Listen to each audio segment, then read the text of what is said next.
Hello everybody and welcome back to the United Stand. It is Manchester United 1, Burnley 0. We have 3 points on the board. We have won a game of football away from home, and yes, it might be at Turf Moor. Yes, it wasn't pretty. Yes, you might have had heartburn in the last, 20, 25 minutes of that game, but we got the win over the line, and we're going to break it all down with Faz, Double A and Kev. So guys, let's get straight into it. Faz, wasn't pretty, but got the result. We'll take that. There's nothing else we can say. There's so many players injured. I think Reguilón is unwell now.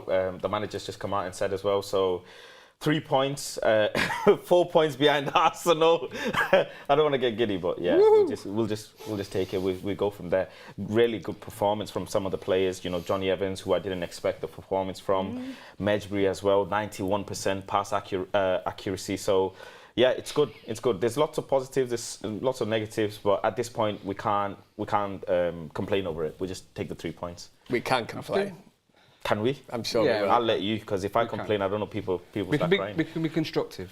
Yeah, you can talk about the game. You can break it down. You can think about things that you can do better for sure. But you can also give credit where credit's due. Manager Kev, in your little jacket there, absolutely rocking it out. And when more people come into the chat, we'll talk about where we can get it from. But Kev. Today, Erik ten Hag came under a lot of criticism for not making the subs. Did he turn out to be right in the end? Well, in theory, you could say, yeah, hindsight's a great thing, because you look and you think we've won the game 1-0, but before the game, I think, what, if somebody said to you, 1-0 against Burnley, would you take that? I think today was all about the performance, a performance, a 90-minute performance from Manchester United that we have not seen this season. People call us 15 minutes FC, and it is dead right, because we play 15 minutes of football, and then if we concede a goal, the heads go, discipline goes, everything goes. Listen, I don't want to seem too doom and gloom. I am happy that Manchester United have won the game, but at the same time, I do think it's a reality check. I thought Jonny Evans was absolutely brilliant today, but you do have to look at that and think he's 35 years old. I thought it was fantastic what he did today. But again, it's kind of just a wake-up call as to where Manchester United are at the minute. If you're there kind of celebrating a 1-0 win against Burnley, who haven't won a single game this season, I thought there was opportunities today for Ten Hag to go for the neck of Burnley at a stage 1-0. I thought it was quite negative. Did we have the players though? Did we have the fitness? Yeah. I think we did. That bench looked I know, okay. but why are you sending Garnacho out? I'm just playing devil's advocate. Yeah. Does he want to risk the injuries with all the ones that we've got piling up? I don't think you can do that. You can't keep players on to risk injuries. It could have gone wrong. It could have gone wrong. Yeah. We're very lucky that we ended up keeping that clean sheet. We were sat watching the game together today, and we said that Ten Hag reactionary.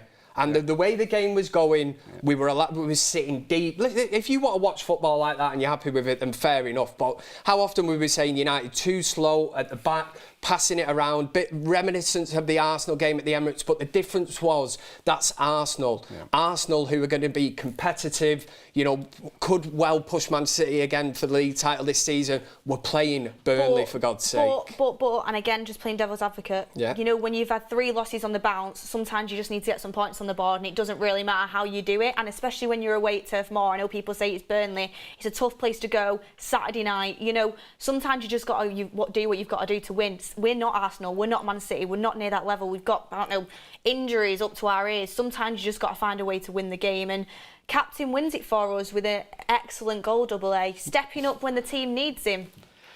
Listen, I as you know, what I've said, I love Bruno Fernandes. I think he's the right man to be the captain of this team. But he does come under sometimes necessary and unnecessary criticism. Some people love to throw mud at him, and I think sometimes he's burdened with the comparisons against Kevin De Bruyne. When rightly or wrongly, he shouldn't be compared to Kevin De Bruyne. My captain never misses a game. Well, no, he doesn't. He misses some easy passes though sometimes. But I'm not getting on his back. Obviously, he's absolutely fantastic. No, I love Bruno, and he steps up when I think it's hard to say he's doing it against Burnley, but we needed him today to step up, because I think other than him and that chance, I don't think we look like creating many opportunities. There was the hole in one in the second chance, couple in the first half. But I think I have to say, I know we need to win, and I know it's similar to last season when You know, we'd gone on them 2 losses at the start of the season and we got 3 in a row against Liverpool, Southampton and Leicester. Really important to get them 3 wins. And we're kind of in that same boat now. We need to go on this little run of easier fixtures, as people are saying, get some points on the board. But we should be going to Burnley and imposing ourselves. Burnley, they're terrible. Like, City went there, and we're not on City's level, I 100% agree. But they made them, showed them for what they are, which is a championship level side, let's be honest. They're 18th in the league, they're not great.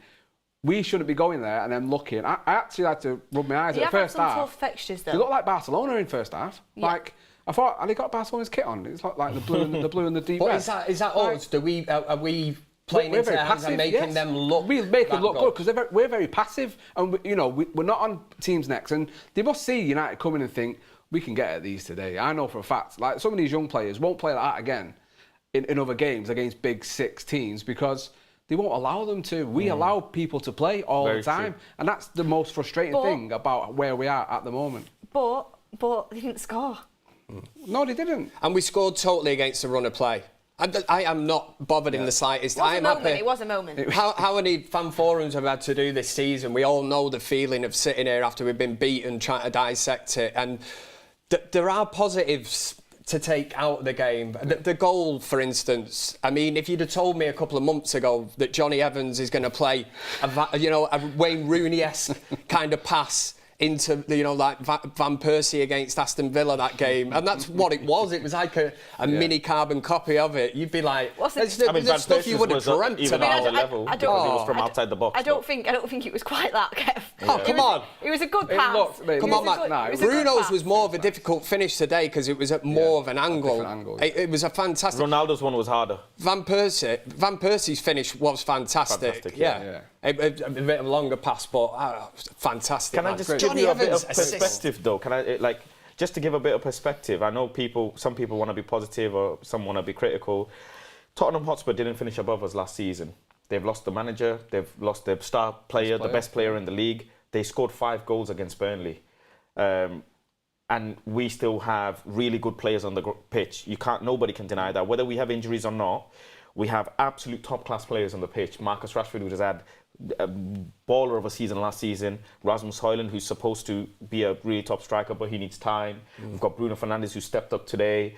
We've got Casemiro, world-class CDM, who's actually scoring goals for us. So there are lots of players on the pitch that should be able to score at least a couple more goals. I was expecting a 3-0, so I'm very disappointed. You never mentioned Scott McTominay in that list. I'm not going to, because Scott McTominay was being shopped around everywhere to try and be sold, so I don't believe he's part of our team. He's only playing because we're thin on players. But again, if you put it in perspective to Tottenham, it's very worrying, because how can Tottenham, after losing their best player and not having Richarlison firing, score 5 past Burnley at home? And Burnley's supposed to be a very tough game, but we can't score 2 or 3. And also, we did score 2. Also on top of that, Burnley would be kicking themselves because first they played serious football and secondly they hit the post before us as well, before we scored. It could have been an easy draw. Fine margins, but perspective. No, 100%. And obviously, I don't think anyone can sit here and say that was a great performance. I think everyone's just buzzing to get the 3 points. All I care about right now is winning a game of football, especially away from home. We had to win that game, we did it, but of course we can break down and criticise the performance because it's not at the level we need to be. We know that. The thing I would say, Beth, right, if this was away at Anfield, Arsenal, the Etihad, and it was 1-0, you wouldn't care. No, that's the one where you say 1-0 now, we concede 90% possession, whatever. I'll take it now. If it's going to be horrible to watch, it's going to be tough in moments, we're going to be backs against the wall, I can take that because that is a fantastic result. Like I say, no disrespect to Burnley one bit, but at the end of the day, it's Burnley. From what we've seen of that team, they will hold heavy defeats this season against better teams. It's embarrassing that we're coming away like, we escaped that one, boys. Like, my God, we're lucky to get them 3 points. And that's why I'm trying to say this is where we are as Manchester United fans now. From where we've been, we do have to kind of appreciate the 3 points right now. But we'll get onto it in a little bit. Keel Robinson says, I'll back him 80%, but Ten Hag is too bloody stubborn. He is stubborn. Anthony Tracy said, the problem with this team and the reason we do not score goals is a lack of tempo. When we are in possession of the ball, so slow on the ball. Anthony Tracy, you are dead on with that comment. But, guys, now you're all in the chat. The winter season is coming. We have actually just passed into autumn. And as you can see, I mean, I've not quite got my jacket on yet because, I'm too hot to wear a jacket. Someone from thinks the a lot of game. themselves, aren't they? Yeah, from the game. I'm too hot. I'm too hot from the game. Sorry, guys. And, you know, Faz is sporting this lovely red jacket. Kev's in his little manager situation. You could just see Kev on the sidelines. I feel like pointing and shouting, you know. Giving it. Get back! Writing on your notes. Rashford made the right decision, you know. And Double A there as well, sporting the black one, a little bit of variations. And you can get yours you've got so many different teams on there if you want different teams as well, but a lot of Manchester United stuff on there as well at retrofootballkits.co.uk. There's actually 15% off site-wide, and you can get an extra 10% off with the code TUS10. When I cool down a little bit, I'll probably go on there, shop round for a jacket so I can be matching with these guys if they stop annoying me maybe. But yeah, that is where you can go to get them. And, you know, off the back of a win as well, you got to keep wearing them to keep supporting the team. So go and get yours at retrofootballkits.co.uk. But let's move on with the show. Seb Goldbridge with a chat. I don't know if it's the actual Seb or not. Matt's let him loose on the YouTube. He says, Faz, relax, my friend. You seem stressed. Relax. He's not wrong. I'll be very honest, he's not wrong. I kind of want to throw away one of the cup runs, or maybe FA and Carabao Cup, just to concentrate on coming top 5 this season. I'm not going to lie and say I'm calm, because I'm not. The way certain teams are moving and the amount of goals they're scoring, if we don't start scoring goals and having a good goal difference, it's going to be very tough to come top 6. Teams are looking very sharp early on as well, and we're waiting till the day we say our season started. Yes, we'll get players back, but once we get the players back, we really need to start scoring. Started today, but yeah, Faz, we won. Started today our season. I guess. You know, I'm going to talk about a lot of different things, but one thing I did want to mention, and we can get into McTominay, we can get into other players, but Garnacho, wonder what he's thinking right now, because his game time seems to have decreased quite a bit over the last couple of weeks. Ten Hag, when he's winning a game, we've noticed it, he can be stubborn, and sometimes he does refuse to make subs. I'm going to be honest, I think it was a mistake not making the subs today. He went on and won the game, but, you know, if that, you know, anything could have happened where they managed to equalise. I think you've got to be proactive and go out there and try and get that second goal. I really do. Yeah. But Garnacho would have been great player to come on today. You know, fresh legs, run it their defence. But instead, you're keeping on Rashford and Højlund, who have played like the last 2 games, full 90 minutes. I mean, Double A, I'll come to you. Is Garnacho going to be thinking, why am I not getting game time now? I think Garnacho and Pellistri both. But I think Pellistri had a decent game against Bayern. I think he's in more position to be a bit more annoyed than Garnacho, I think, for me. People talk about Garnacho because of last season and they automatically think he's a better player. I actually think, for me, I'd take more from what Pellistri offers us at the moment. I think it's an all-round game. All-round game. I think he offers us a little bit different variation. Like I've said before, I think Rashford and Garnacho are very similar players and sometimes can be a little bit too greedy. Where you've got Pellistri who just wants to create and wants to keep the ball and play that type of football, which is what we lack a lot of the time, I think, in this team. Obviously, Garnacho's brother's going to say everything that his brother wants to say anyway by throwing some tweets out there. I think he's already done it with a laughing emoji tonight. But, no, you're right, you know, and we've seen tonight with Hannibal, young players, when they get a good chance, they'll sometimes surprise you, and I was impressed with Hannibal tonight. Garnacho, though, hasn't really done anything of note for me this season when he's played. I don't think he's been overly outstanding. You know, you look at the Wolves game he started and Semedo had him in his back pocket, you know, and he is still a young player. We still need to treat him with kid gloves, I think, and caution, and not just expect him to start every game and be fantastic every game. Similar to Højlund, similar to Pellistri, similar to Hannibal, all these young players that are here. We need to really take our time with him and give him, and the manager knows best. He knows when to put these players in. We might want to see him all the time, and yes, we was all watching it and screaming for substitutions. And like say, if they score, it's like, well, why are you waiting now to make subs? But at the end of it, you have to look at it, and hindsight, perfect. You say he got it right, but Garnacho just has to do what Sancho doesn't want. I shouldn't mention Sancho, but work hard and show the manager that he needs to play, and that's all he can do, I think. I mean, Kev, do you think that Martial, Garnacho, Pellistri will probably be the starting front 3 against Palace in the Cup? Maybe that's where they'll get their chance to impress the manager? Yes, I would agree 100% with that, because they definitely need game time. The likes of Garnacho, who I've sat on here before and said I think is clearly better as an impact player, but I think he certainly deserves to start in a Carabao Cup game. If he can't get a start in a game like that, then, you know, he's he's on borrowed time at Manchester United. It seems strange saying it, but you know why would Erik ten Hag hold back from starting somebody like Garnacho? I couldn't believe he didn't get on this evening. I don't think Garnacho should be starting, but I think he should at least be getting some minutes off the bench. He should have been involved this evening at some stage. We play in 72 hours again. Against Palace. And he's going to play and he's going to have the opportunity. I'm very surprised Martial as well, after that cameo against Bayern, didn't get at least again, you have to be very careful minutes. with managing seasons very long, 60-odd games in a season, so you have to manage all these players. It depends whether Erik ten Hag... games back to back. If Ten Hag's thought, if I can get Martial through this game today without actually playing, and then, you know, will he start against Palace? Hopefully. You know, but he might actually look and think maybe a substitute appearance against Palace with a view to the Premier League games, like you've just said. Then you would sacrifice cup games now to finish in the top four, isn't it? So that is where the bread and butter is, and this is why I said the other week it's the expectations of us supporters now. You know, 10 years ago we win a league, you know, the last time we won a Premier League title, the expectations because of everything that happened at this club has just skyrocketed.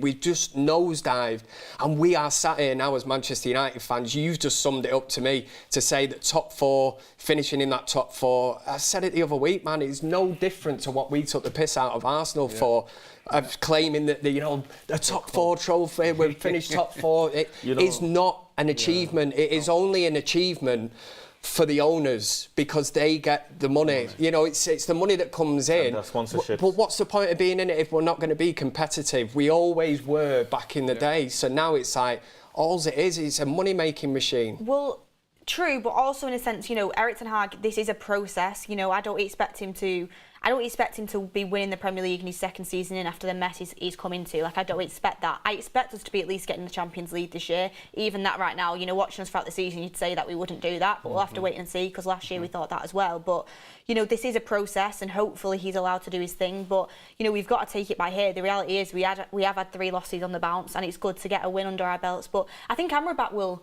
probably play, you know, in the cup as well, get legs into him and you know, get these players that maybe are just coming back from injury, get their fitness up a little bit. But I want to talk about McTominay. Massive talking point tonight. I mean, all of us were watching the game together. I was screaming for him to come off at 45 minutes. Honestly, I think he's one of the most overrated players ever. Like, if people that don't watch United on a regular basis really rate him because they see, like, you know, what he does for Scotland and stuff. But I beg people that think McTominay is good to come and watch him play 90 minutes of football for Manchester United, because it is how he lasted 90 minutes as well. It's crazy to me. But I mean, Faz, McTominay, is it only a matter of time before, you know, Amrabat comes in and takes his place? Yeah, it's very inevitable, because Manchester United tried so hard to sell him and they couldn't. So, and he almost, I'll be honest, he plays like he doesn't want to play for the team, and I hate to say it, and I hope if Scott or anyone watches it, they can tweet me or something and tell me I'm wrong. But I know the Scott McTominay for Manchester United who would be physical, running, closing in the spaces. Today he's giving the ball away too much. I don't know, is there something in his head? Is he feeling the pressure of being in Manchester United? Does he feel upset that maybe he wanted to move and he didn't move? I don't know what it is, but he doesn't look like he's in sync with the team. This thing that Bruno says, there's the team spirit and everybody's fighting, I just don't see it in him. I agree. Sorry, I was just going to say, and it's a common thing for players to go and perform in international duty because they feel at home, they feel loved, they feel all the positive things. But when they play for their club and things aren't going well, they don't perform that well. So it must be, that's the reason why I say it must be that he might not actually want to be here. I don't think he does. I think maybe he knows that the manager doesn't actually rate him enough to be a star. You talk, Mainu came in pre-season, looked like he was taking over him. We've got Amrabat in, Mount's come in. There's a lot of competition, a lot better quality players that are ahead of him. I've been having it with a Celtic fan, a mate of mine, shout out to Paul, Fitber Shirts by the way, who can't understand that we don't rate Scott McTominay because of the Scotland thing, because he performed for Scotland. He's watching. And I was like, mate, and he actually thinks McTominay's treated like shit by United. I was like, I was like, listen, he's been played so much under so many managers. Over 6 years. And we watch him every week at Old Trafford. I've never seen a player hide more. And this is why I say he's the worst player that's ever played for Manchester United. No. But the reason why I say he's the worst, because he doesn't do enough to get ratings. He doesn't offer anything on the ball. I've never seen a player get passed to so many times without his hands up asking for it. It's like he gets forced to have the ball. You played against with those players, 5-a-side or 11-a-side, that are just there to make up numbers. McTominay is the quintessential, or McMayo as I like to call him, is the quintessential making up numbers player. I don't rate anything about his game other than the fact he puts his weight about it. If McTominay is that bad, then how bad is Ten Hag to say he doesn't rate Donny van der Beek because he doesn't use him at all? I think with Donny, whether it's coming back, coming back from that long injury as well, that coming back from that bad injury, not want him. And he's a player that he brought through, so he knows he must rate him enough to bring him through with the Ajax academy. Maybe the drop off and that's a player he inherited. But he brought on. He brought on. It's physicality. That's the only reason Scott. He's just not made for the Premier League, is he, Donny van der Beek? But I mean, Savage says Amrabat and Mainu will finish McTominay. The thing is with McTominay, which really gets me as well, it's like he's on borrowed time massively because we know Ten Hag doesn't rate him. He's only playing him because he's forced to out of injuries, and because Eriksen has had a really poor couple of games and just isn't physical enough. And this was going to be a physical game where we needed to pack the midfield a little bit. But what gets me with McTominay is the fact that. Right, he knows he's on borrowed time and that there's players there that are going to come and take his spot. You know, Mainu, Amrabat, even Mount, like midfielders that are all going to be in this team before him. But surely that gives you like a little spark to be like, I'm going to go out here and show the manager why I should be playing. I'm going to be the best player on that pitch. I'm going to be into every tackle. I'm going to be everywhere.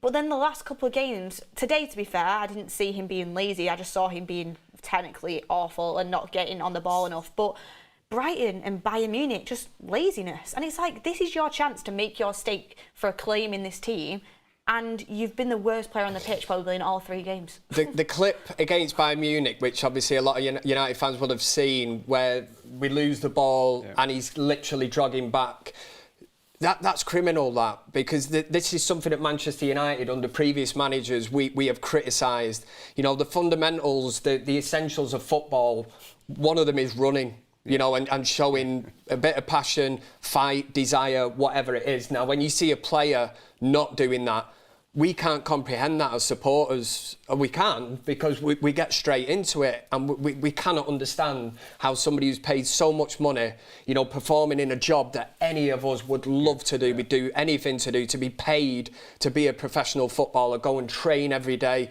play at Old Trafford in front of 76,000 people. But when you see players that don't do that, and like I said, we've seen it so many times, you know, it's soul destroying, and you look at it and there really is no way to cover it up. I thought he was dreadful, and I mean in a big way. I cannot believe, like you've just said, that he managed to continue for 90 plus minutes this evening. He's over 6 foot. That's the only reason. But what is it? You know, you said a thing there, you know, passion, desire, and all this. They're the 3 things that get labelled with McTominay the most. The fact he's not got that now leads to what you're saying in the fact that his head's elsewhere. He knows he's not rated by the manager. He's not got a future at Manchester United. He had opportunity to. The club blocked the move. They said no. If he said he wanted to go to West Ham, trust me, but they'll just turn around and say, well, once we get a bid that we think. Yeah, but they wanted 40 million. They also 30. Last day of the season, Fulham came in and McTominay said, no, I don't want him. Well, he probably thinks he can do better than Fulham, which is fair. Any player can think, I deserve to play better. But I have to say, it's notable today. I don't know if you noticed in the second half,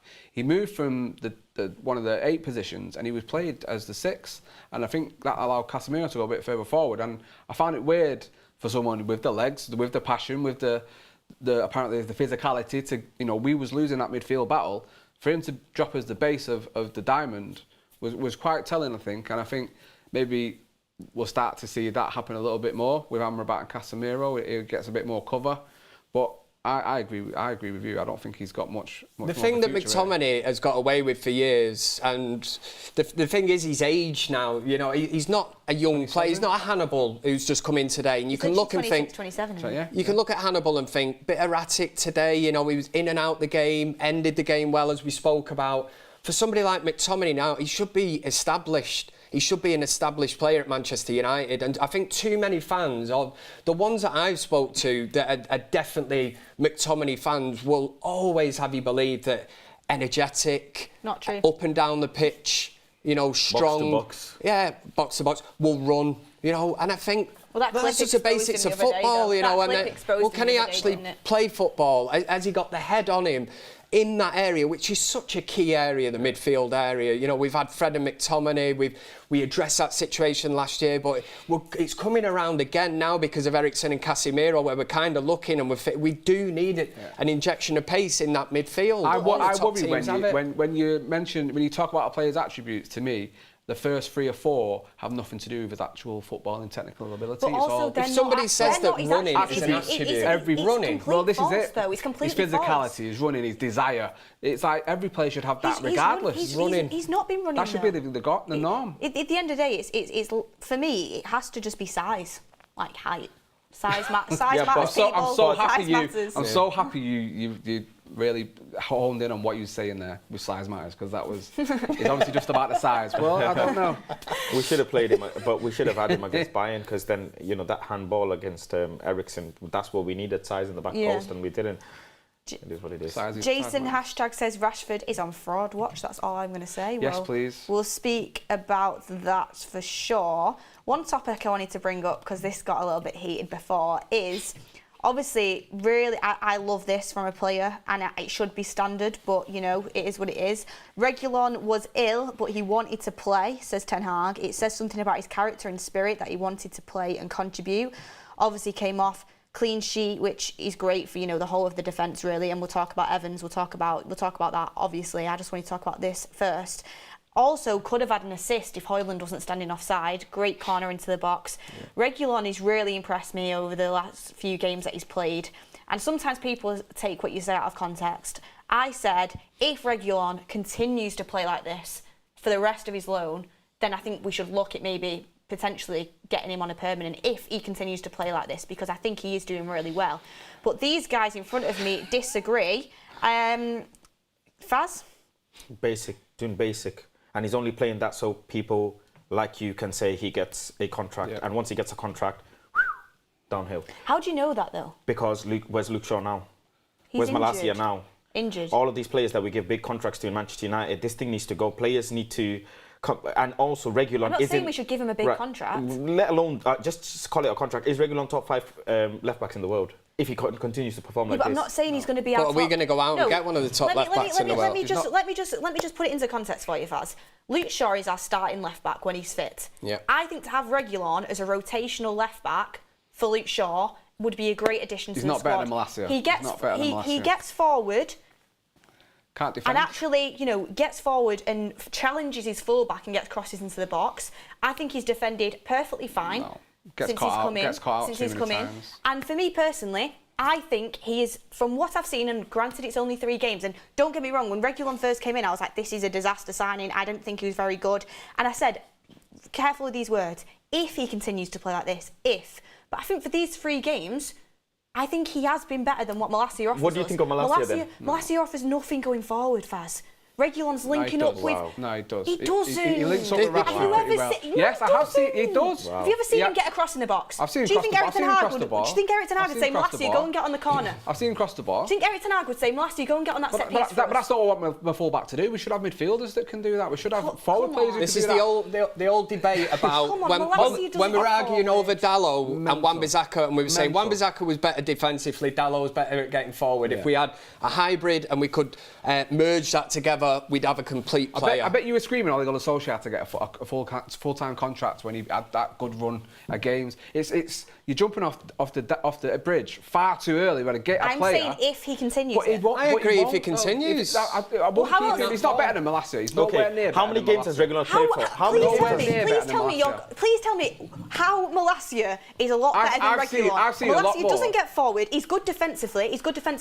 But he can't get forward. Reguilón's getting, you know, challenging his fullbacks, getting crosses into the box, linking up with Rashford, doing little 1-2s, helping us keep possession. Like Malacia, I think he's got potential, but he's not as complete as a fullback as Reguilón. Reguilón's got years on. Reguilón's what, 27? Malacia's what, 22, 23? He's still developmental. I'm not saying get rid of him. No, you're not. But what I'm saying is I saw a lot more from him last season, right? So there's 2 things I'll say to you then that we can judge off. If Reguilón can keep Mo Salah quiet and Saka quiet, in 2 games, like Malacia did. His debut against Liverpool kept Mo Salah quiet after the first half being cooked, yeah? Then I'll talk to you about Reguilón staying. Malacia's shown a lot last season, coming in, a new player, new league. He's shown a lot of fight. Everyone's saying he's got that dog in him, and he has. And he's a young player. To throw him under the bridge and say get rid of him. I've not said get rid of him. You say. I've not said get rid of him. Okay, so if he comes in, we're not going to have 3 left backs. So what do we do with him? If I had to pick Reguilón playing like that, so what do we do? Or Malacia, I think Reguilón is better. So Malacia has to go then, because you're not going to keep Shaw, Reguilón, and Malacia, are you?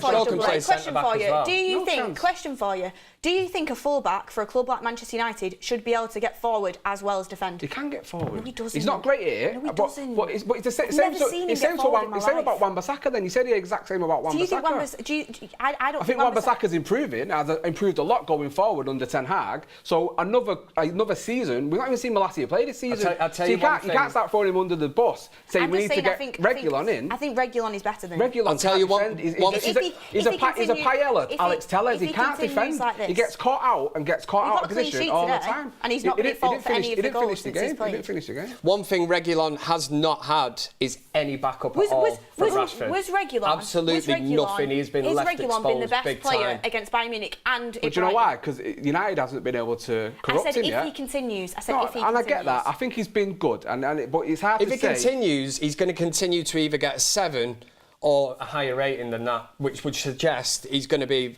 absolutely but I don't think Reguilón can he's be. Got no cover. Rashford leaves him exposed and that's a problem. That's a problem with Rashford. Huge problem. That's a problem with Rashford. Yeah, it is. But imagine having somebody who actually tracks back. That first half against Brighton, he was caught out of position so many times. It's right near where I sit at Old Trafford, and he was caught out so many times, and it just reminded me of like Tellez. And I think he's been very good. And don't compare Reguilón to Alex Tellez. That's what he's like. He's very much like Alex Tellez. I've not ever seen Tellez. I've not ever seen Tellez play a game like Reguilón as the last 3 games for United ever. You've never seen his goal at Old Trafford in the Champions League? One goal. I'm talking about Reguilón's not doing that. Reguilón's not doing that. I'm talking about a 90-minute performance. We'll do it. Let's not. Firstly, Reguilón has played 3 games. He's not finished the full game today. Yeah, you need a lot of games against huge, big teams for you to establish yourself. That's one. Number 2, whether you like it or not, Reguilón's career is going massively downhill. He's had a terrible loan spell. He doesn't get into the Spurs team. He knows deep down inside he needs to fight for his career, and that's why he's playing like this. Nobody can deny it. I don't care what anybody says. You can't believe he's here. That's number 2. Number 3, Erik Ten Hag bought Malacia for a very specific reason, because Malacia, 1, can play numerous different positions, right back, left back, CDM. 2, Malacia is very good. He can. Whether you okay, but whether you like it or not, it's not pissing off. He can. Yeah. He has in Feyenoord. He's never ever going to play CDM for us in his life. But he has done before. Last season he has. He's not going to play CDM. Okay, maybe he doesn't. Who would thought Amrabat would play left back for us? But he has. But he can do if he needed to. Is Amrabat going to play left back? But did your manager not come out and say Amrabat can play left back? Come on. No, but Beth, it's factual information, so you can't deny it. Speak it fast. It's factual information. So you think Malacia will play CDM? No, he won't. But what if he needs to? But what if he needs to? No, he won't. Dallo won't play left back, but he can. Okay. So whether you disagree or not, it's factual information. I disagree, but carry on. Yeah, I know you disagree, but your manager doesn't. Because your manager used him last season. I wonder who Ten Hag would play if in both peak form. Who would? I don't know. Well, clearly not Reguilón because he's a loanee signing. If Malacia was fit, Reguilón would be nowhere near. He'd be on the bench. He would not be here. You've just mentioned, Faz, that Reguilón. You said he's here to fight for his place in the team. Are you not impressed by somebody who actually does that? When we got the likes of Scott McTominay, Harry Maguire, who are like down tools, not arse. I think Reguilón, what he's doing is great, but I am not new to this. I know these freaking players. They will play like this because they want a big ass contract, and once they get that, they'll dip.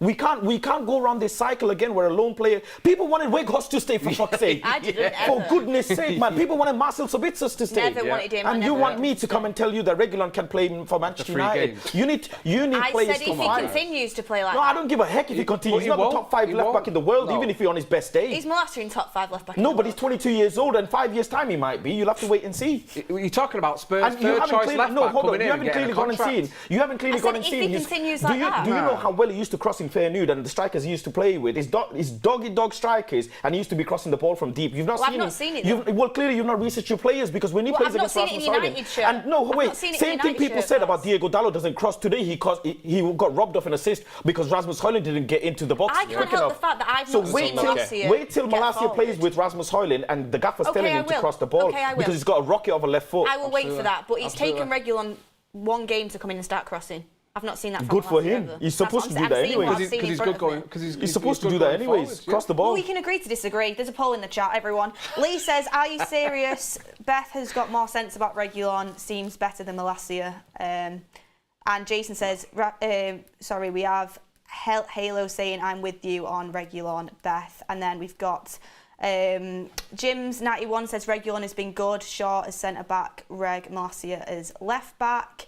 And Ankit Sinj says he realised Bruno can't play midfield, can't tackle, can't keep the ball. As captain, his pass accuracy was 60%. A worldie against Burnley papers over the cracks. And Xiao Ma says, how can you say that Reguilón is at the end of his career? And didn't say he's we've got 27.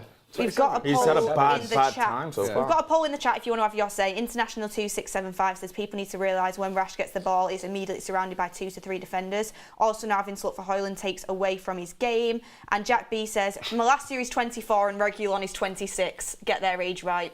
Sorry, I don't know everyone's date of birth. Well, I get if you're going to argue with it, you need to know it. So there's 2 years ahead of Reguilón. Did you know the date of birth? Right, so Did you know them? Okay, but there's 2 years. Did you know them? So no, don't get hyped up. You were throwing the facts out fast. But you were the one who came at me with the argument. There's 2 years between them, but apparently Malacia's got so much future ahead of him and he can be one of the best 5 left-backs in the world, but Reguilón's finished at 26. I hope so. He said he's finished. Come on. He's not finished though, but he's had a bad season. He's had bad few seasons. He's Spurs' first choice left back. Has he not had a bad loan spell? By the way, I don't think Malacia's a bad player. But has Reguilón had a bad loan spell? Yeah, he has. He got injured really bad.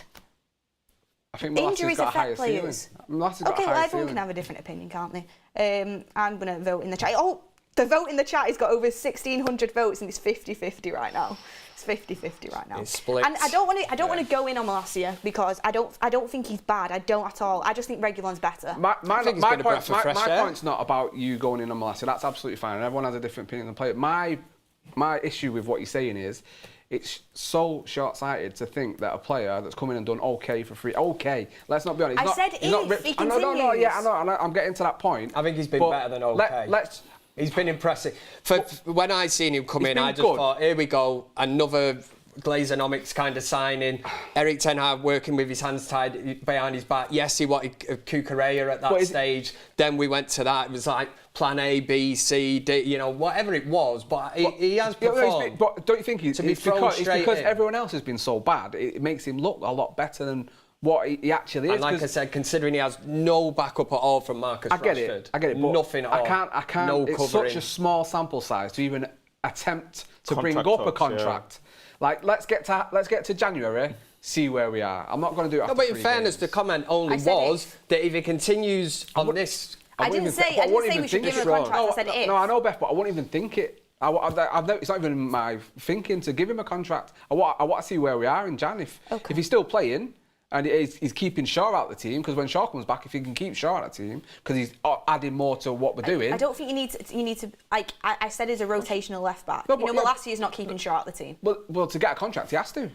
You're not going to keep him to be a backup, because and then someone's saying, someone's saying put Shaw centre back and keep Reguilón and Malacia. Shaw's 28. He's not going to want to play back up to Martinez. So Reguilón at 26 wants to play regular football. Well, he needs to do it. We'll see what happens. Zachary Schnat says, are we forgetting how mediocre or bad Shaw was for years? One bad year for Reguilón and you're throwing the towel in on him. Players evolve and adapt. And DN Vlog says Reguilón goes back in Jan. Faz, I agree with you. And Rogine says, the fact that Beth says if Reguilón continues is sad. Reguilón is who you want as your permanent left back. United standards have fallen. Not what I said. I said I would add him to the team. Shaw would be my first choice. I think as a backup, he's better than Malacia, is my opinion. But anyway, let's move on. Don't he turn 27 this year as well, Reguilón? I'm sure he does. Let's move on with people acting like that's not a prime of someone's career. People acting like players are finished at 30 nowadays. Hopefully he can continue in his prime. But anyway, guys, heated debate there, which is what we like on the United stand. Keep the poll going, because I just kind of want to see. It shows you oh, 51% Reguilón. I'm winning the vote. Moving. Let's see what happens. But anyway, guys, let's move on to Jonny Evans. Yeah. Brilliant, top quality, man of the match performance from Jonny Evans. Is and yeah, I think Are you so. sure? I think so. You positive? You think I so thought or no about so? it. Yeah. I think him and Bruno were like, but if I thought about it, But Bruno was second from the top or close to the top. yeah, top two performances for me. But Jonny Hands down. Evans, I'm not going to lie, if anyone watched the build-up show, I was saying I don't think he'd start for barely any team in the Prem, apart from maybe like the bottom like couple teams. But today he came in. Don't ever question the Godfather Ricky. Today he came in and he had an absolutely class performance. I mean, Kev, impressed? Something you want to see continue, or just good stopgap for now? Very, very, very, very impressed by that performance today. I think even the fact that at the end of the game, for Bruno Fernandes to be sort of awarded that man of the match award, and for him to hand it over to Jonny Evans, which we kind of sat there, didn't we? And we were like, it's got to be Jonny Evans. And then it went down this kind of, it's just like a shit punditry line. And it's too easy sometimes to say that Bruno Fernandes is the match winner. He scored the only goal of the game. I give it him. It didn't tell the tale of the story of the game for me. Jonny Evans, it's a kind of love affair. You can tell by listening to him after the game. He's in dreamland, isn't he? It's almost like a dream. He's back at Manchester United at 35 years old. And regardless of what you think of Manchester United standards, Erik ten Hag in the build-up to this said, the reason he picked Jonny Evans was for communication, the fact that he knows what Manchester United's all about. And in that first half, as much as it was annoying the way that Manchester United were trying to play, you could see communication-wise that Jonny Evans he's still got leadership in him. And he was certainly, he's not the captain of the team, but if it makes sense, he was today. He was more of a captain than what Bruno Fernandes was. And that is not a dig at Bruno Fernandes. This is just something that Jonny Evans is a leader. And from the back today, I thought he talked. You could see him a few instances having a go at Scott McTominay. I love that. Yeah. You could see him saying, come to me. There's a load of times when Jonny Evans had the ball and he had to turn back to Onana. And I know we were going crazy, going, what's he? He's doing it for a reason, because we're keeping possession. The likes of McTominay and Casemiro were in front. Nobody was really showing for him. So what could he do? And again, the pass for the goal. It was just different gravy altogether. A man of the match performance without a shadow of a doubt. So. Without a shadow of a doubt. And it'd be nice if some of the other younger lads, the more senior pros in this current squad at Manchester United, could take a leaf out of his book, and look at him and go, what a professional. I agree with you on the sense of his leadership was definitely up there today. It's just, yeah. You could tell, it's because the back line has looked unorganised the past few games, and we actually looked organised today, and he was demanding off all the players, which is what Ten Hag clearly saw his experience to keep him on. Gonna be honest, I don't think we should have signed Evans on a permanent deal. I don't think it's the right move for Manchester United. I think this is his level max, and I thought he had a very, very good game, and hats off to him because he did very well. Also, a goal that was perfectly fine if Højlund just wasn't offside, so he did everything he needed to do. Really, really good performance from him, but I mean, Faz seemed challenging the starting centre backs. I think you know what, it was credit when credit's due, but it's one performance. The manager spoke highly of him before the game, and he said in the post-match that it's his 200th game for Manchester United, so it's a dream come true. He clearly plays with still a lot more love and desire for the club, and some players may not feel the same way, but I would 100% give him man of the match, 100%. But the thing is he going to be able to keep this level of performance against the likes of Man City, Liverpool, Arsenal, those things? So he's going to pick the games and manage him. This is the level. Yeah, we can just say congratulations for the fantastic performance today. But if he can do that again and again, that's good. One thing that I'm really ecstatic about is first Reguilón's fantastic corner kick, and I remember, I think Malacia took one corner kick once last season, and I was like, get the hell off game off corner kicks.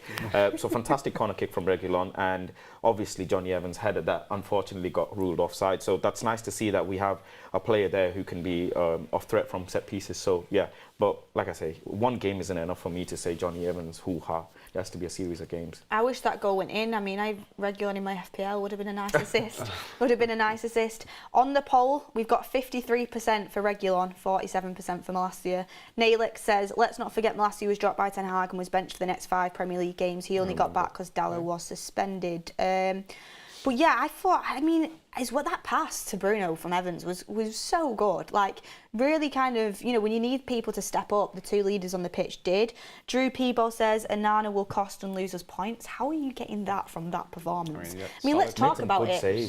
Solid performance, Faz. You were critical after the Bayern Munich game, as a lot of people would have been. Obviously made a bit of a howler in that one, but the best way to bounce back is with a clean sheet, and he did that today. Yeah, he did that, and he came out, claimed loads of crosses, you know, made some. One of the scenarios where he came out and put his hand whilst the player was about to kick the ball, so he did really well. Clean sheet is very, very important. That's bread and butter, and that's the reward for a goalkeeper. You know, that's his man of the match basically. So yeah, I don't think he made any outstanding wow saves, but it's a good day in the office. Will be honest though, some of his passing today wasn't sharp.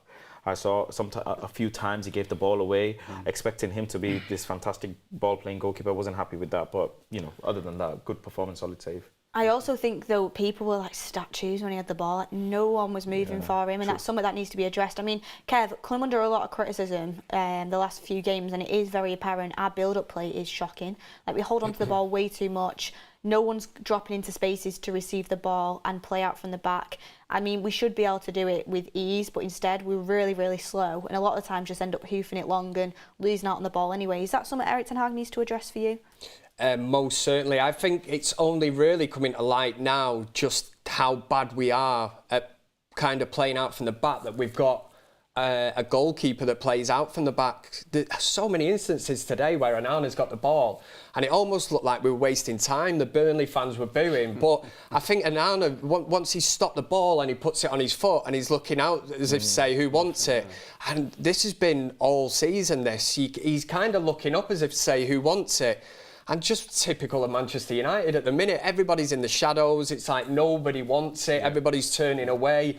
And Onana's more or less with his arms out saying, well, come on, help. You know, this is obviously the way that Manchester United want to play football. They want to play out from the back.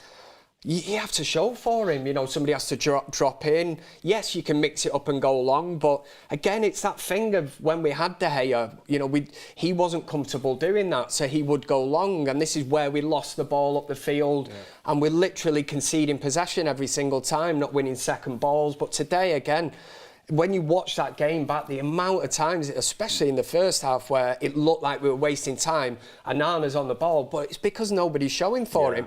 Absolutely. McTominay activating ghost mode, you know, he's just running around, looking lively, you know, look busy, you know, doing bits.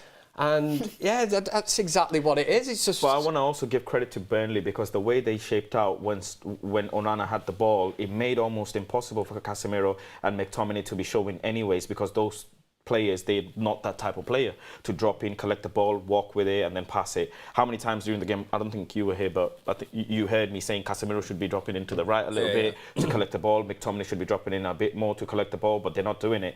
And this is why today we missed Martinez, for example, because if Martinez was next to Onana, he would be collecting the ball and then making the pass into the middle. True. And that's what we missed. It's and again, transition, isn't it? If those players are able to make the pass anyways, we don't have a player to be able to receive the ball, because McTominay's first touch is not that good. He's going to end up losing the ball. And Casemiro isn't that player who's going to, you know, turn and on a half turn pass the ball. So it's a mixture of things. That's why you could see a few times as well when he's got a free kick or a goal kick, he's asking everybody to go up instead of playing out from the back, because we don't have the centre backs to do that. Yeah, I think so. It was I was happy with Onana. I think, you know, that's very solid. I think this is the first game he's had without a moment. Like, you know, think of Wolves. He had the penalty. Obviously, the penalty not given against him on Forest, and he got sat on his backside looking like a frog. I think this is the first game we're not talking about Onana doing something or something happening against him, and I think he needs maybe 5 games where that happens. Just get himself bedded in a bit steady and just feeling his way in, because we've expected a lot from him. Maybe he's meant to come in and make us score more goals, as Beth said, obviously in the past. And I just want him to be steady, get himself used to playing with this back line and just get through games without being thrust in the spotlight. Because I think now, after Bayern Munich, what he needs is just to be couple of 7s out of 10s. It was feeding way back into it. It was nice for him to get a clean sheet today. It was huge because you know that the vultures were circling. You know, there was a story wrote after the Bayern Munich game.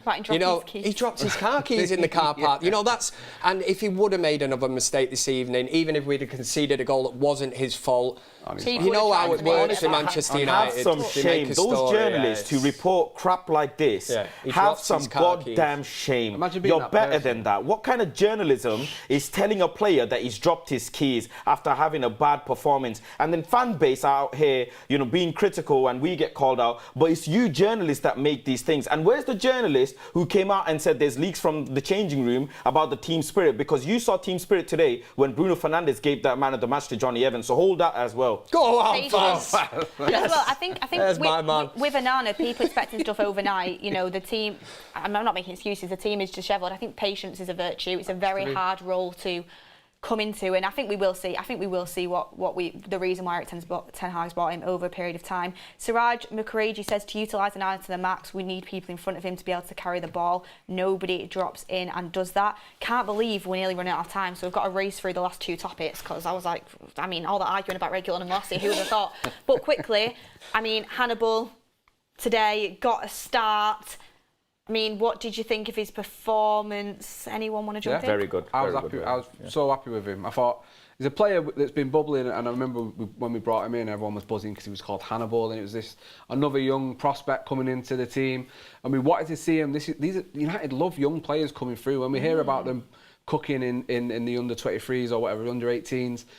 We almost want to get him into the first team as quick as possible because you think it's another one off the production line. We want to have more of these players coming through. He scored a good goal against Brighton the other day, and what you want I think, from a young player in the first Premier League start, tough game away at Burnley. You know they're going to put it on us. They're going to try and upset us. Is to be solid, not to try too much, not to try and impress too much. Just be solid. He can improve on a lot of things, and I think we've all agreed on that. But I think, getting a solid 6.5, 7 out of 10 is something for him to build on, take confidence from. And listen, for me, he outshone a lot of professionals there that have been in the team for 5-6 years. Scott McTominay, and I think he had a very. You don't think he had a better game than Scott McTominay? Yeah, I do. Everyone had a better game than Scott McTominay. That's what I'm saying then. So we can take that, his performance. I don't think we should be judging him against McTominay. No, I'm not. But he played better than some people that have been in the team a lot longer, and he's making his first Premier League start for the team. True. So I think that is something for a young player to take away, build on, get confidence from, and his next start, hopefully he plays against Palace in the Cup. He's showing the manager again, listen, I can be trusted. I don't think he's going to play against Palace because you know how Ten Hag is. He likes to keep that fire inside your belly. I think. Well, the next game he gets, he just has to do the same things, and I think he'll improve and show worth to the team. But this is a common factor where academy players come in when we have senior players injured. That's why McTominay, Garnacho, that's how these players come in, and the other academy players have to look at this and say, you know what, next time that's why I have to keep performing at extreme level because one day there will be obviously unfortunate injury or something will happen where I'll get that chance and I need to be ready. He didn't light up the scene today, but I promise you he didn't make a lot of mistakes as well. He did really well. He held his own. He had his best period of the game in the last 10 minutes. 10 minutes. And that shows you levels to be able to keep that level of concentration at that time. Fitness as well, isn't it? Honest, I think he grew into the game because, he's going to be nervous. First start, he wants to impress the manager. I thought he did all right. I don't think it was anything special, but, he is like an academy player coming into the first team. He's proved in that cameo against Brighton, times he's come on. I thought in pre-season he shone as well. And, we grew into the game. And then them last 10 minutes, he really kind of, kept possession for us, played some really nice passes, created some chances, linked up with some nice 1-2s. So I definitely think he's a player that Ten Hag is going to be looking to give a little bit more game time to. And Kev, Rashford, a lot of criticism still for Rashford coming in. I mean, today, what did you make of his performance? Probably the same as what I've commented a few times this season already. Not much different, really. Again, it's this little thing that I keep telling myself every week that if he can just work on that and make the right key decisions in the right moments, it will make Marcus Rashford look so much better and make his game look easier. I thought there was instances today, yes, somebody's come up in the comment section and said that they were doubling up, trebling up on him. didn't really see it as that. And if that is the case, that 2 or 3 players run into you when you have the ball, this is where you do have to use your football intelligence, because there's obviously, there's an overload on that side. So if you can spread the play, if you can work the ball onto the other side of the pitch, it comes down to that. And I think there was instances today where we kind of watched it and said he's not chose the right option there, knowing when to shoot, knowing when to pass, and that. Again, at the risk of sounding like a broken record, it's something Rashford needs to really, really figure out. And I live in hope every single week of coming on the United Stand that one day it will just click into place and we'll be like, brilliant. I think he has to do it quick as well, because I think there's a lot of pressure mounting on him and Ten Hag now that he can't keep playing him. He can't keep leaving him on for 90 minutes when we're seeing the same thing. He's doing the same things over and over again with no success. And I think we were so excited to see him this season, and my big thing for him has always been consistency. I need to see you do what he did last season again and again and again to be really classed as a top class. There's a reason why he's not in the Ballon d'Or nominations. Why are you not there after the season you've just had? And I think, you can call him, contract hype and all that. He's got his contract and now he's fallen off a cliff with his form. I just think he's going back to them selfish ways that he had the season before last, when he was, touted to leave the club and people were on his neck and on his back about it. I'm seeing a lot of them saved behaviours, and he needs to figure it out quickly, because we've got a young striker come in who can help him. And I think he's not realising that. The major thing last season, he got the goals last season. He was trying to look for Højlund. In some ways, but some of the passes are terrible. I think he passed to Højlund when he should have shot today, in fact. It's just the decision-making in general. Like, I often find him passing when he should shoot and then shooting when he should pass. Do you know what I mean? Poor decision. I think probably because we've not played with a striker like Højlund who holds the ball up. He's so quick, he's making movement. You think of like Ronaldo, who certainly wasn't going to run into channels, make space. So from Rashford's point of view, probably for the last good few years, his game has all been about being an inverted winger. His strength is cutting in, off the left-hand side onto his stronger foot, the right, and trying to get a shot away. He's going to have to learn very, very quickly here, that Højlund now is really the focal point of this team, and we need to work to his strengths and try and get the ball into him as quickly as he can. You could say it's a period of adjustment, but he's been like that with Cavani. He was like that with most strikers, and I don't think, he's just got a tendency to be very greedy and very selfish, and he needs to quickly do that to the betterment of the team. You're not Neymar, you're not Messi, you're Marcus Rashford, you're not that level. Just start playing for the team, and then that's when we see better of it. One thing is, I'm very split with Marcus Rashford in terms of what I actually think, because he might actually still end up with 20 plus GA this season with performances like this, as weird as it sounds, because today he could have had 2 assists. One time he passed to Rasmus, from the left-hand side, really good pass as well. Really good pass. And then another one where he headed the ball down for Rasmus and the defender cleared it out. So he could have had a couple of assists today. But the thing is, I'm starting to feel like we just accept Rashford for what he is at this point, because it's been like this from season and season out, and yet he still manages to get loads of GA every season. And you can't, as much as people will say he needs to perform a certain way, when a player has got credit in the bank by getting his GA, and that adds to the team, you can't really complain. Agreed. But you can, because he's not helping Reguilón, he doesn't do X, Y, Z, his passing is slow. But if he did all that, he might have half the GA that he adds to the team. So it's a yin and yang. It was the goals last season, wasn't it, that really mattered? But you can't criticise him. He scored all these goals, which was fantastic. But this season, if he continues the way he is now and the goal input isn't there, then questions are going to be asked, because he's still kind of playing the same game as he was last season. But last season, he was getting the goals, which kind of masked it slightly, because there was performances where he was anonymous for large parts of a game, but he pops up with a winner. He's man of the match, that old, thing of he scored the winning goal. But in theory, you were looking and going, it wasn't a man of the match performance. He didn't really do much, but he comes up with a goal. The difference is this season now, if the goals do dry up, then questions will be asked, because he's on mega money. And based on last season, any sports person, whatever you've done, I'm sure the City players want to win the treble again. They want to win everything again this season. Marcus Rashford should be looking and saying, I want to better my tally from last season. That's, The other thing I wanted to say just quickly, he will want to do that. He should do, You know how Ten Hag uses Anthony, even though his numbers aren't outstanding, because that's his, his player. I think Marcus Rashford has bought Ten Hag's love and appreciation by the goals and assists that he gave last season. Yeah. I think that's why Erik Ten Hag uses him so much. And the other thing, it might just be that he has a minute clause in his contract. And the club have to get that minute clause run it down as quickly as possible to then be able to start benching him. I don't know. Things like this are in contracts. I'm going to be honest. I do think players go in and out of form, and I also think with Rashford going forward, I think people have been a little bit harsh on his output going forward so far this season. For me, it's the tracking back that's a problem. It's like, I don't know if it's an instruction by Ten Hag, but I think he's always done early on in the game today, people will remember Burnley's first chance. Onana makes a very good save, but he completely just gives up running on his runner and allows him to go to the byline and cross it in. That isn't acceptable, because that easily could have been a goal, and then we're on the back foot straight away. And Rashford, that clip would have been circulating Twitter all day and night, seriously. So for me, going forward, things aren't quite working out, but I do think he is trying to do the right things in certain occasions. That pass to Højlund today was good. That knockdown to him was good. Yes, he probably should have shot in certain occasions, should have passed in certain occasions.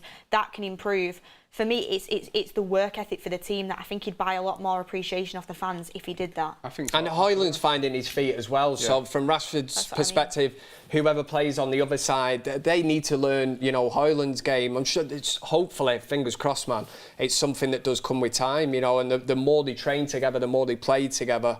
Once they get on the same wavelength, I'm hoping that's where this light bulb moment of Marcus Rashford finally kicks in, and these decisions, he knows when to play the pass, knows when to take a shot. We said in the second half, remember that pass to Højlund where we thought he should have shot? It's a classic example of where he knocks this pathetic ball in, where Højlund's trying to work his way around. It was a crap ball, but we're all like, shoot! And then the decision, the moment's gone then.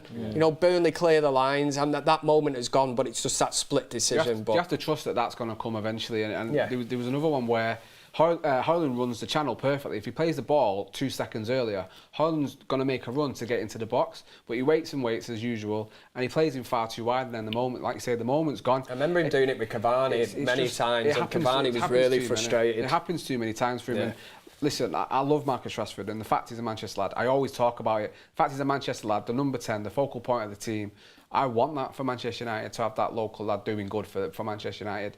But it's not unfair for United fans to expect more than him than just GA. That's the simple fact. And when he doesn't do it, and he can sometimes absolutely stink out the gaff, but when he's on form, he's one of the best forwards in the league. We want to see it consistently. That's the only thing I'd say. Yeah, I mean, there was so much more to talk about today, but we have run out of time. Quick few super chats. Ankit Singh says people start hyping Bruno when he performs against Burnley or other bottom sides. Siraj Mukherjee says the preferential treatment might ruin him in the future. Also take down motivations of raw talents like Garnacho and Palestri. And Akhil says Rashford at key moments has a weak football IQ. And they're all the super chats today. On that one, on the poll of who is better, Reguilón or Malacia, Reguilón actually did win that poll, guys, so interesting. 55%. 55%. It was a very, very, very close one. We'll see what happens. Like you said, it's only been a few years. Recency bias. When I was just going to say, when Malacia comes back, hopefully he gets a run of games. And if he has a good run of games, we'll run this poll back. We'll see. We will. And I will say, it just depends if Reguilón keeps doing what he's doing. We'll have to wait and see, guys. Just want what's best for the team. But, people say, Bruno only comes against low teams. Like, you can only beat what's in front of you. Yes, he needs to improve against the top sides. He does. Like, that is a criticism of his. But today, I think we've just got to give where credit's due. Don't win without him. That finish is overdue by him. We've needed some of his Portugal form, like we've been saying. Top finish. And like you said, double A. Wins the game in general. I think we have come to a consensus that Jonny Evans is man of the match. Bruno Fernandes close second, everyone, on that one. But guys, thank you. Did you not give him before? Pardon? Did you give Bruno Fernandes? I did initially, but I've thought about it. Your mind. I've thought about it. Won you over. I've done a UFAS. I've done a U. Flip-flop. Welcome to the dark side. I've changed my mind after thinking Welcome about to it. the dark side. So officially, you're my Richard Arnold. Do not ever say that to me again. That's probably the worst ever insult. She's the Reguilón, she's the understudy. That you can give me. Do not ever call me Richard Arnold, please. But Beth guys, Wire. That one. I know you hate that one. I'm sorry. you can shut up in there. That as well. But guys, BTEC Guardival over there. Oh, here we go. Oh, here we go. I haven't Faz, even seen anything. That's a low blow, that. Faz. Don't try it. And thank you all very much for joining us for today's round. Make sure go check out Red Tanbridge. I was going to beat them, but I'll hold myself back. Look, everyone, thank you so much for watching. Saturday night, I mean, I've got Match of the Day on record. Can't wait to watch that tonight. First time I've watched it in a few weeks. But seriously, though, thank you, everyone, for tuning in, getting your opinions across. A little bit of a feisty one tonight, but, you know. Imagine the journalist coming out tomorrow saying dressing room unrest in United stand and all of this. I bet I'll drop my keys on the way out. Who's the leak? Who's the leak? I think it's Ryan. I think it's there. The leak is there. What's the phrase for it? All is lost in love and war. What's that? What's the phrase? Love and war. All is fair All in is love and fair in love and war. That's the one. Yeah. So we'll go with that, everyone. But look, guys. Lastly, I want to say double A. I was right about Raya originally, but anyway. Not about who? David Raya. Do you remember when I said I wanted him? He's been pretty good, hasn't he? But anyway. For Arsenal. Anyway, guys. Great to get the 3 points. Yeah, you know, the performance wasn't the best, but 3 points are on the board.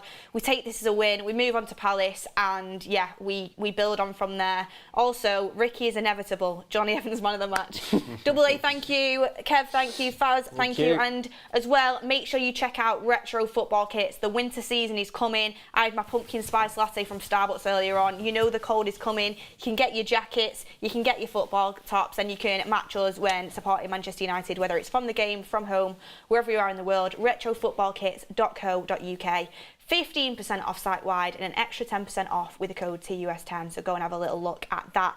Thank you, everyone, and have a lovely rest of your weekend. Have a nice Sunday tomorrow, and we will see you throughout the week. See you later, everyone.